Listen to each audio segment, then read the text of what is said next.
France Bleu Soir, Arnold Derek. Un petit coup d'œil sur l'actualité avec le regard cinglant de Pascal Atenza. Chaque soir, 20h30, Pascal Atenza décape l'actu et on commence par un mot qui a vu le jour cette semaine, Pascal. Oui, c'est le dernier mot à la mode, tendance, le souping. Non, Alors, oui, si, je vous jure, ce sont ceux et celles qui ne mangent que de la soupe, donc soupe, souping.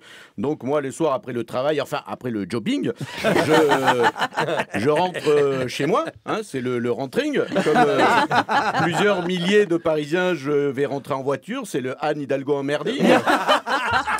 Oui, je prends ma voiture, rien à branling de l'écologie, même si je reste souvent dans les bushings. Bon, une fois à la maison, le souping, même si parfois, je l'avoue, de temps en temps, je préfère le vianding, avec des frittings, hein, bien sûr, voire le Burger King. Après, on a le regarding, regarding la télé, le douching. Alors là, certains linguistes sont plus pour le toiletting, faudra un tranching, évidemment.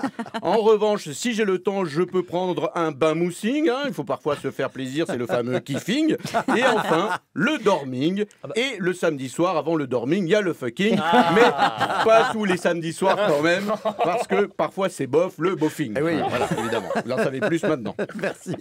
Révélation, Johnny aurait déshérité ses enfants, Laura et David. Eh oui, ça s'appelle l'escroquing. Alors, on a tous quelque chose en nous de Johnny. Bah non, en fait, il n'y a que Laetitia qui a quelque chose de Johnny. Enfin, qui a tout de Johnny d'ailleurs. Alors j'essaye, Laetitia a tout pris à Johnny. Oui, c'est ça, ça marche. C'est bon. Alors voilà, on l'a appris hier, le testament de Johnny est attaqué en justice par Laura et David et ils peuvent gagner d'après des avocats spécialisés dans ce domaine. Il suffit d'une petite erreur sur le dernier testament pour l'annuler. Alors je donne tout à Laetitia, va falloir vérifier, mais je suis sûr qu'il a fait une faute à Laetitia.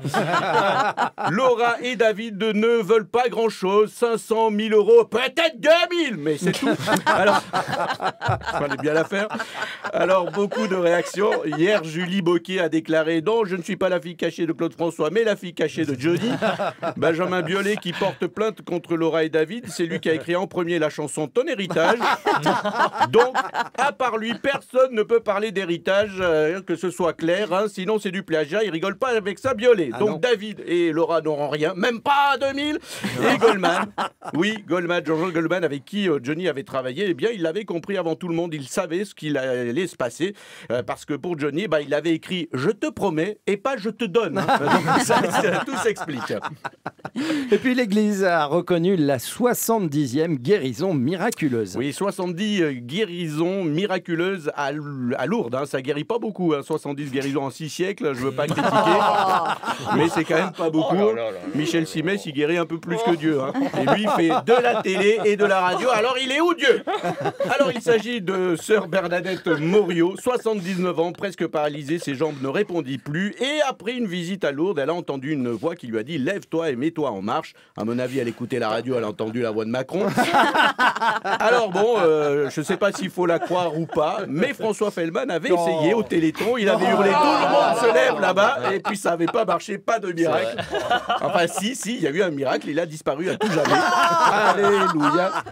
Alors elle dit qu'en rentrant de Lourdes, chez elle, elle a senti une chaleur dans tout le corps et un bien-être. Alors comme c'est une bonne sœur, les médecins ont préféré lui dire oui, c'est un miracle, alors qu'on sait qu'une chaleur dans tout le corps et un bien-être juste après, chez moi ça s'appelle un orgasme.